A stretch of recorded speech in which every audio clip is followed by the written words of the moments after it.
হ্যাঁ, শুরু করা যাক। আচ্ছা, লাস্ট ক্লাসে আমি যখন তোমাদের জুমে যে সময় ক্লাস নিচ্ছিলাম সেই সময় তোমরা অনেকেই পরে নেটওয়ার্কের প্রবলেম ছিল বলে তোমরা বলেছিলে যে এই কুইন ভিক্টোরিয়ার প্রোক্লামেশন এটা তোমরা যদি আরেকবার শোনো আমার কাছে বা ভিডিও লেকচারে, তাহলে তোমাদের উপকৃত হবে। এবং অনেকেই নেটওয়ার্কের প্রবলেম থাকায় সেদিন জয়েন করতে পারোনি, তো তাই সকলের সুবিধার্থে আমি আরেকবার তোমাদের এটা লেকচার হিসেবে, ভিডিও লেকচার হিসেবে পাঠাচ্ছি। তোমরা দেখতে থাকো, শুনতে থাকো, এবং পরে দেখার পরে তোমাদের যা কোয়েশ্চেন থাকে সেগুলো তোমরা আমাদের হোয়াটসঅ্যাপ তোমাদের হোয়াটসঅ্যাপ গ্রুপে জানিয়ে দেবে, আমি সেই মতো তোমাদের আনসার দেব। আর এরপর আমরা চেষ্টা করছি, যেরকম 6 সেমিস্টারকে আমি স্কাইপে ক্লাস নিয়েছি, তোমাদেরও স্কাইপে ক্লাস নেওয়ার চেষ্টা করছি। তোমরাও ধৈর্য হারিও না, আমরা আবার ক্লাস করব স্কাইপে, ঠিক আছে? সুতরাং এই কুইন ভিক্টোরিয়ার প্রোক্লামেশনের এই লেকচারটা দেখতে থাকো। আমি একটা পাওয়ার পয়েন্টে দেখাতে চেষ্টা করেছি, এবং শুনতেও থাকো, আমি এটা বুঝিয়ে দেবো তোমাদের ভালো করে।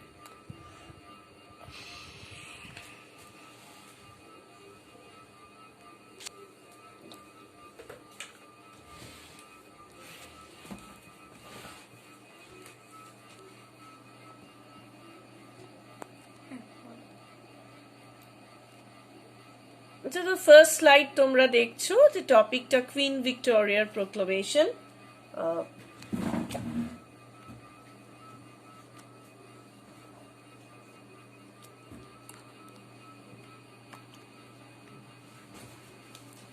এখানে কুইন ভিক্টোরিয়ার ছবিটা তোমরা দেখতে পাচ্ছ।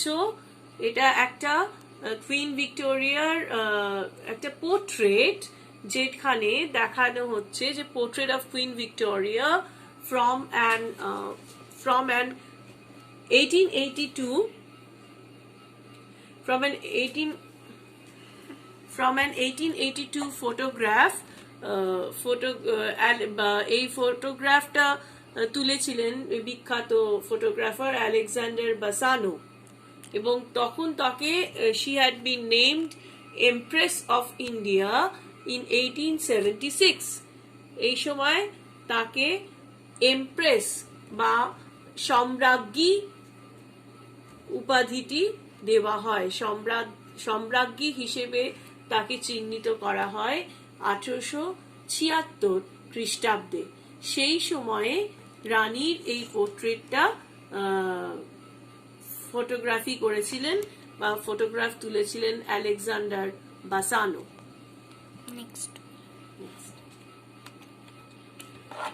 এখানে দেখো 1858 সালের ভারত সরকার আইন বা গভর্নমেন্ট অফ ইন্ডিয়া অ্যাক্টের কথা বলা হচ্ছে, যেখানে বলা হচ্ছে যে following the 1857 rebellion the East India Company's rule in India came to an end। অর্থাৎ 1857 সালের মহাবিদ্রোহের কথা তোমরা সকলেই জানো। সেই মহাবিদ্রোহের পরে ইস্ট ইন্ডিয়া কোম্পানি যে শাসন করছিল আমাদের ভারতবর্ষে, সেই ইস্ট ইন্ডিয়া কোম্পানির শাসনকালের মেয়াদ শেষ হয়ে যায়, এবং কুইন ভিক্টোরিয়া বা রানী ভিক্টোরিয়ার প্রোক্লেমেশন এর মাধ্যমে যেটা হয়েছিল, যেখানে ঘোষণা করা হয়েছিল 1 নভেম্বর 1858, 1 নভেম্বর 1858 সালে ঘোষিত হয়েছিল এই বিখ্যাত লাইন। এই লাইনটা তোমাদের মনে রাখতে হবে, thereafter India would be governed by and in the name of the British monarch through a secretary of state। অর্থাৎ এই 1 নভেম্বর 1858 সালে যে ঘোষণা হলো, সেই ঘোষণার দ্বারা পরবর্তী ক্ষেত্রে ভারতে শাসন কার্য যা যা নিয়ন্ত্রণ হবে সবই রানীর নামে হবে, এবং রানীর মাধ্যমে থাকবেন যিনি, তিনি হচ্ছেন রাজ্যের সচিব, অর্থাৎ রাজ্যের যে সচিব বা সেক্রেটারি অফ স্টেট, তার মাধ্যমে রানীর নামে ভারতে শাসন করবে ব্রিটেন। সেকেন্ড পয়েন্টে আমি যেটা ডিসকাস করতে চেয়েছি সেটা হচ্ছে on August two 1858, less than a month after Canning, on August to 1858, less than a month, on August to 18, on August to 1858, less than a month after, on August to 1858, less than a month after Canning proclaimed the victory of British arms, Parliament passed the Government of India Act transferring British power over India from the East India Company.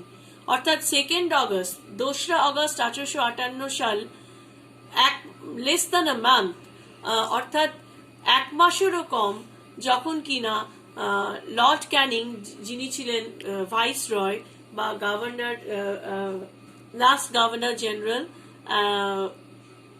Lord Canning, তিনি যেটা করলেন, proclaim the victory of British arms, উনি ঘোষণা করেছিলেন যে ব্রিটেনের জয়লাভের কথা। Parliament pass the government of India act, parliament তখন, ব্রিটিশ পার্লামেন্ট তখন কি করলো, গভর্নমেন্ট অফ ইন্ডিয়া অ্যাক্ট বা ভারত শাসন আইন যা পাশ করার কথা ঘোষণা করেছিল।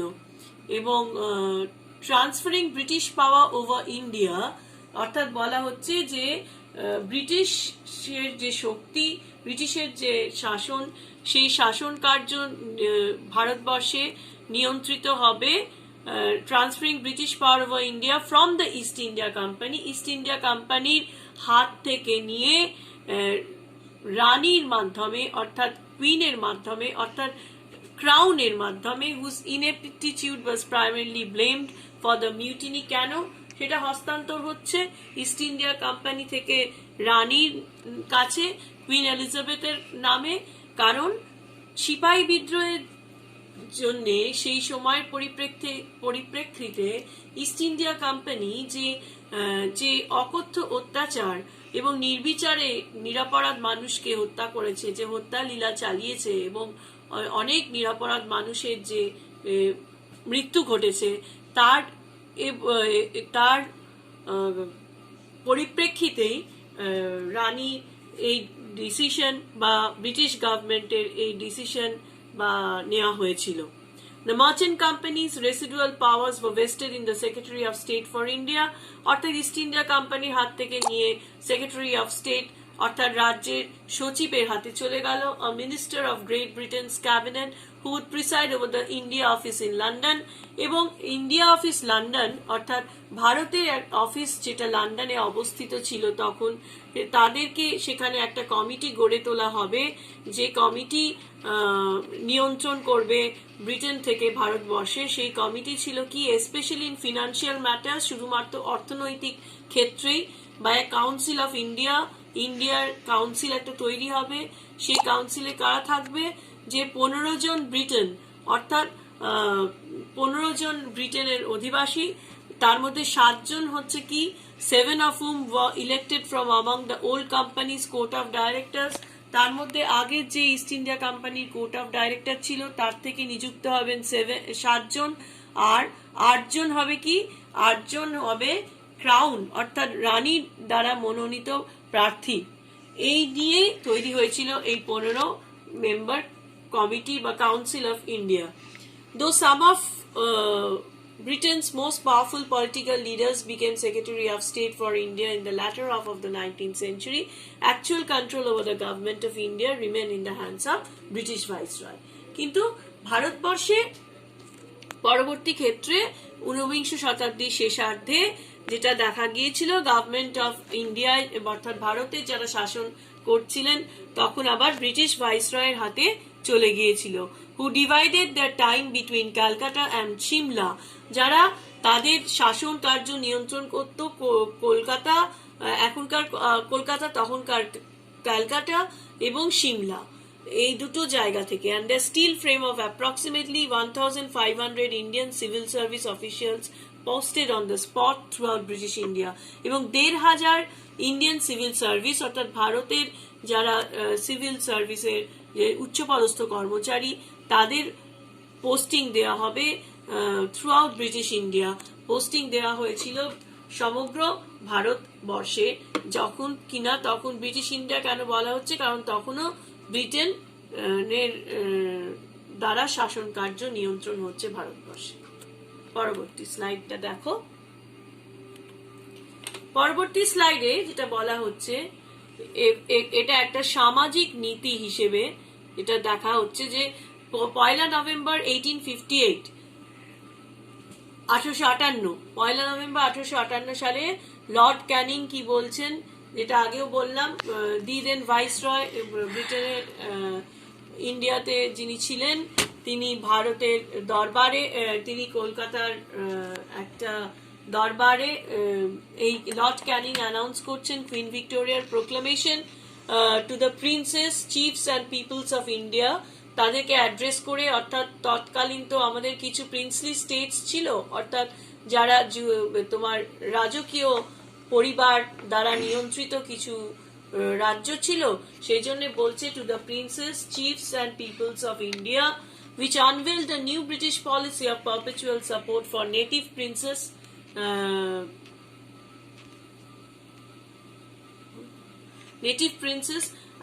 যারা কিনা তখনকার যুবরাজ ছিলেন এবং ওই তৎকালীন আঞ্চলিক যুবরাজ, native princes, and non-intervention in matters of religious beliefs or worships within British India. The announcements reversed Lord Dalhousie's pre-war policy of political unification through princely state annexation. Lord Dalhousie পরবর্তী যিনি লর্ড ডালহাউজির প্রি-ওয়ার পলিসি, যেটা আগে ছিল যুদ্ধের আগের পরিস্থিতি, রাজনৈতিক ঐক্যবদ্ধতা, যেটা লর্ড ডালহাউজি করেছিলেন কিভাবে, through princely state annexation. Lord ডালহাউজির সময় কি ছিল, ডক্ট্রিন অফ ল্যাপস ছিল, অর্থাৎ সত্য বিলোপ নীতি, এবং যেখানে লর্ড ডালহাউজি দেখেছিলেন যে কোনো মেল এয়ার, অর্থাৎ রাজার যদি কোনো পুত্র না থাকে, তার সন্তান না থাকে, তাহলে সম্পত্তি সম্পূর্ণভাবে চলে যাবে ব্রিটিশ গভর্নমেন্টের হাতে। 1876 খ্রিস্টাব্দে at the prompting of Prime Minister Benjamin Disraeli, 1876 খ্রিস্টাব্দে ব্রিটেনের তখন প্রধানমন্ত্রী ছিলেন বেঞ্জামিন ডিসরেলি, এবং queen Victoria added the title Empress of India to her regality, এবং তখন রানী ভিক্টোরিয়ার সম্রাজ্ঞী এই উপাধিটি তিনি পেয়েছিলেন 1876 সালে। এই কথা বলা হচ্ছে। British fears of another mutiny and consequent determination to bolster Indian states, এবং ভারত তখন আবার আতঙ্কিত হয়েছিল, হয়তো আবার একটা কোনো বিদ্রোহের উদ্রেক হতে পারে, আবার একটা মহাবিদ্রোহ হতে পারে এই ভেবে, এবং একটা অদ্ভুত রকমের আবার একটা অস্থিরতা দেখা দিয়েছিল। For the entire 9 decades of crown rule, এবং রাজা মানে রানীর নামাঙ্কিত যে এই কুইন ভিক্টোরিয়াস প্রোক্লামেশনের পরবর্তী 9 বছর এইরকম একটা টালমাটাল অবস্থা, একটা অস্থিরতা সম্মুখীন হয়েছিল British India. The new policy of religious non-intervention was born equally of fear of recurring mutiny, which many Britons believed that had been triggered by Orthodox Hindu and Muslim reaction, এবং তখন হিন্দু মুসলিম কে কেন্দ্র করে একটা ধর্মের বিদ্বেষ, একটা secularizing inroads of utilitarian positivism and the proselytizing of Christian missionaries, তখন একটা চলেছিল ধর্মান্ধতা, অর্থাৎ ধর্মান্তরিত হওয়ার ব্যাপার, হিন্দু মুসলিমের বিভেদ সৃষ্টি করা, এই সমস্ত, এবং খ্রিস্টান মিশনারিজরা চাইছে কিভাবে আমাদের দেশের যারা গোড়া হিন্দু পরিবারের বা যারা অনেকভাবে ধর্ম দ্বারা অত্যাচারিত, তাদেরকে যদি ধর্মের রূপান্তর ঘটিয়ে খ্রিস্টান ধর্মাবলম্বী করা যেতে পারে, এই অবস্থা। অন্যদিকে দেখা যাচ্ছে হিন্দু উইডো ম্যারেজ অ্যাক্ট 1856 সালে হিন্দু উইডো ম্যারেজ অ্যাক্ট, অর্থাৎ বিবাহ আইন পাশ করা হয়ে যাচ্ছে। আরেকটি বিখ্যাত আইন পাশ হচ্ছে, সেটা হচ্ছে age of consent act of 1891, 1891 এর এজ অফ কনসেন্ট অ্যাক্ট, যার মাধ্যমে বলা হচ্ছে যে ভারতীয় যেসব মেয়েরা যাদের আগে ছিল 10 বছর থেকে 12 বছর অতিক্রান্ত না হলে তাকে বিয়ে দেওয়া চলবে না, এই আইন পাশ করা হয়েছিল এই সময়। তো সুতরাং এইটাই মূল প্রতিপাদ্য বিষয় এই কুইন ভিক্টোরিয়ার প্রোক্লামেশনের বিষয়। তো সেটা তোমরা ভালো করে দেখো, দেখে যদি কোথাও কোনো প্রশ্ন থাকে তোমরা আমাকে হোয়াটসঅ্যাপে জানাতে পারো। আজকে এই পর্যন্তই থাকলো।